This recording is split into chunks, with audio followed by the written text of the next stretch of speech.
As we speak here, hospitals have become Israelis' primary target. They are besieged and their vicinity bombed. What we should say to them from the Security Council: stop the massacre. Anyone, WHO, can and must act now to stop these massacres. What will this generation in Gaza remember? The horrors, the massacres, the trucks carrying people, carrying lifeless bodies, and shattered hopes.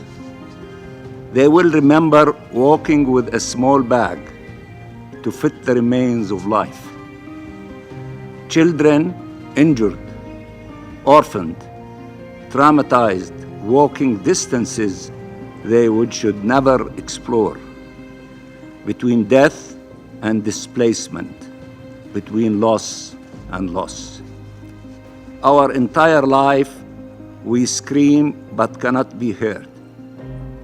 How can you scream louder than all this death that surrounds you?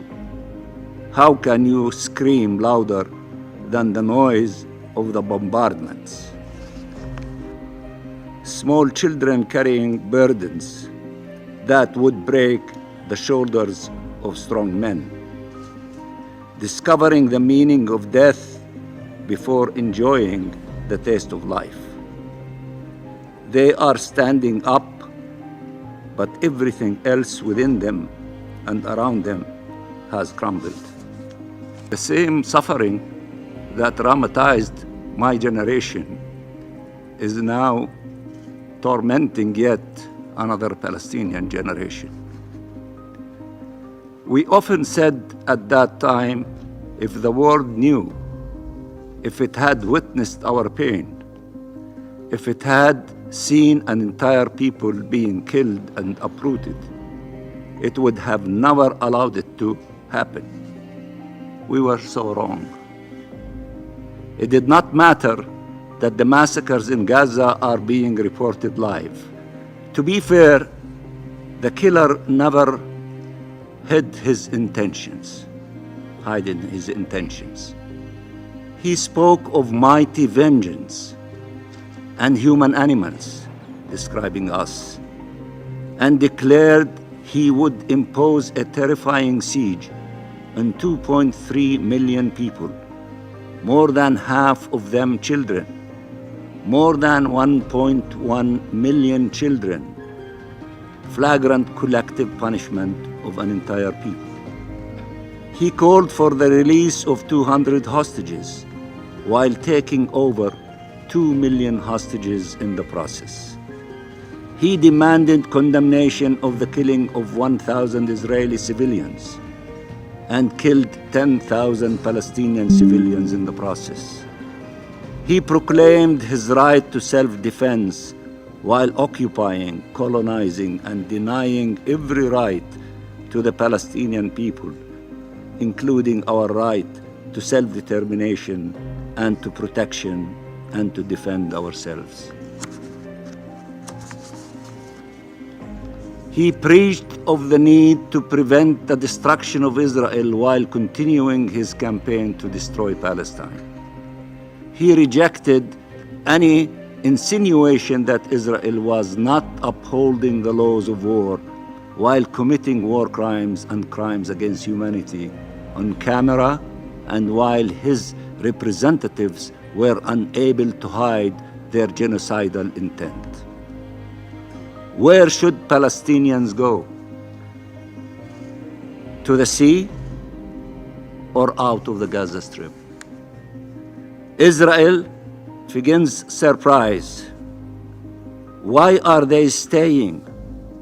Why are they dying and not listening to them? Because our entire nation has experienced in its flesh the grand exodus.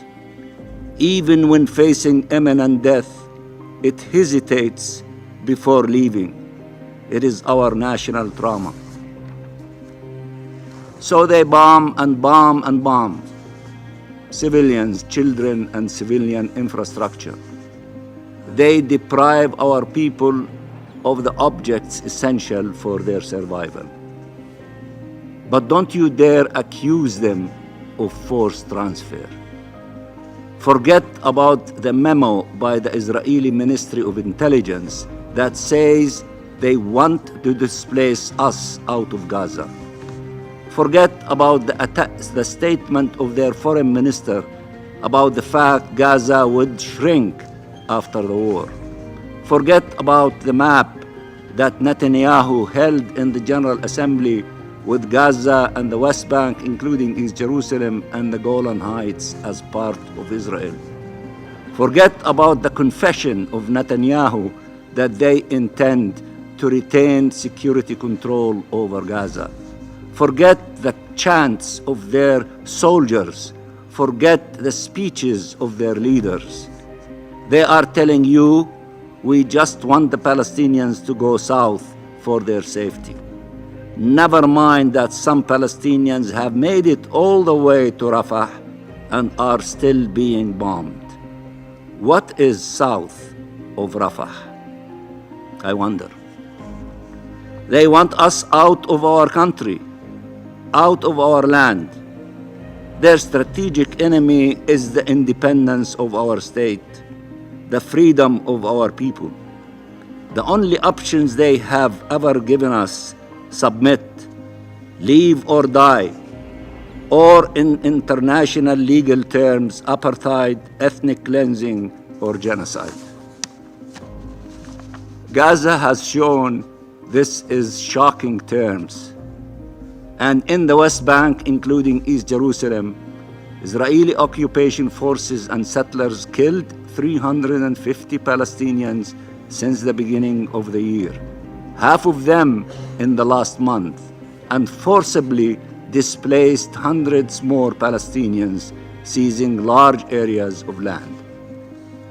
Mr. President, the Security Council meets again.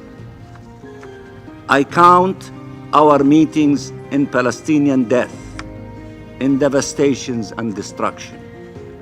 We met first when hundreds of Palestinians had been killed. We met yet again when 11,000 have been killed in Gaza, including 4,500 children. We met, and you can hear in these halls, if you listen well, the shouts of our children under the rubble, abandoned by humanity. We meet as only a few hundred trucks have entered Gaza in 30 days, and 10 times more souls have left to the skies. Israel is allowing enough trucks to pretend it is not imposing the siege, but not enough to save lives.